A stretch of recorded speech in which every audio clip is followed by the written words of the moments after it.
Bonjour à tous, vous qui venez de terminer cette première année ou qui étiez en train de la terminer, bienvenue en deuxième année, faisons quelques révisions ensemble. Je vous propose des inéquations à résoudre avec tableau de signes, c'est très important pour les prochaines années.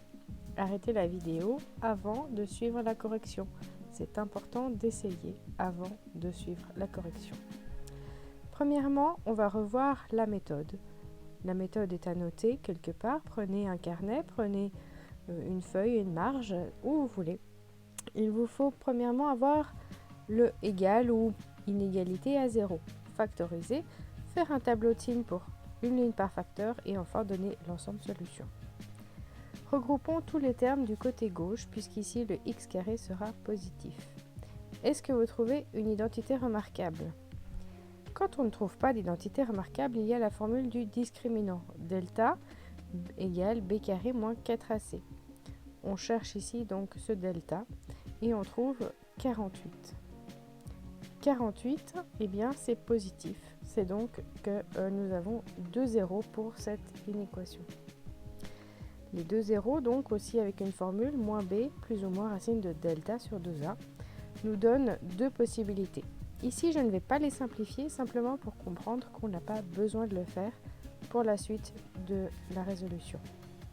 Pour le tableau de signes, ici, c'est très facile puisque nous n'avons qu'une parabole. Et on a trouvé qu'elle avait 2 zéros. Quel est le plus petit ? Évidemment, c'est celui où il y a un moins. Le plus grand, c'est celui où il y a un plus.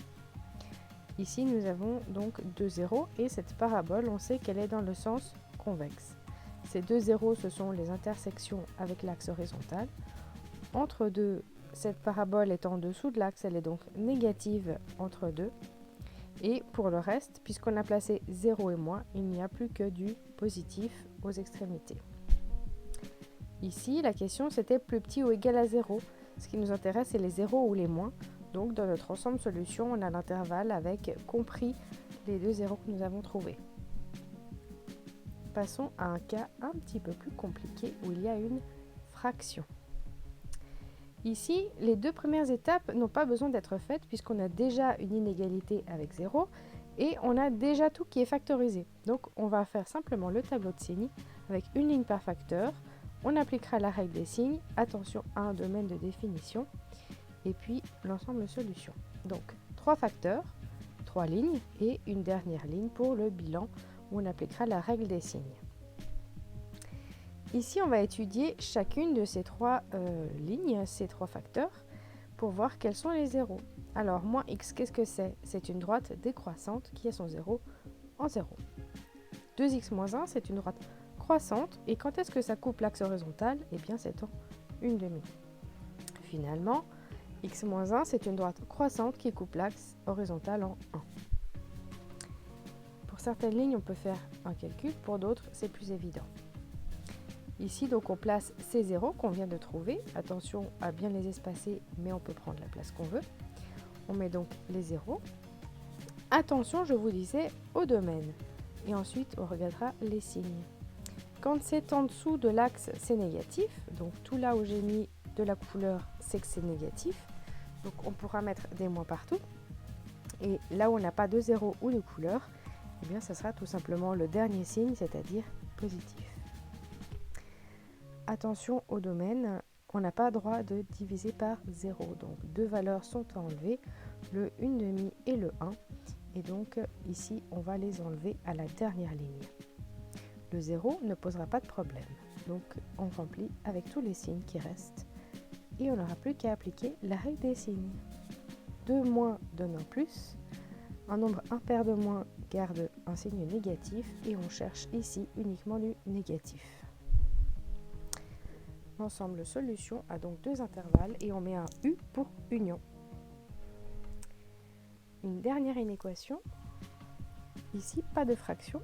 La méthode, encore une fois, est très rapide puisque nous n'avons qu'une seule étape, c'est le tableau de signes. On peut décomposer en plusieurs étapes, évidemment, une ligne par facteur, la règle des signes et l'ensemble solution.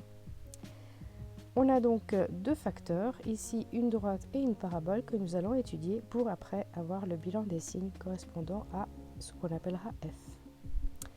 Ici encore une droite décroissante et son 0 est en 7. Ici, une parabole et elle aura 2 zéros. Comment les calculer?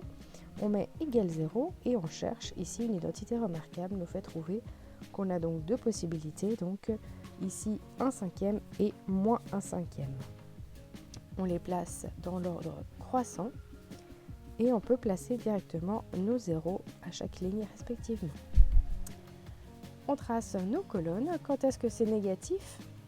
Ici, il n'y avait pas de problème de domaine puisqu'il n'y avait pas de fraction. On peut placer nos zéros. Le négatif, c'est uniquement quand la fonction est en dessous de l'axe horizontal. Le reste, c'est du positif.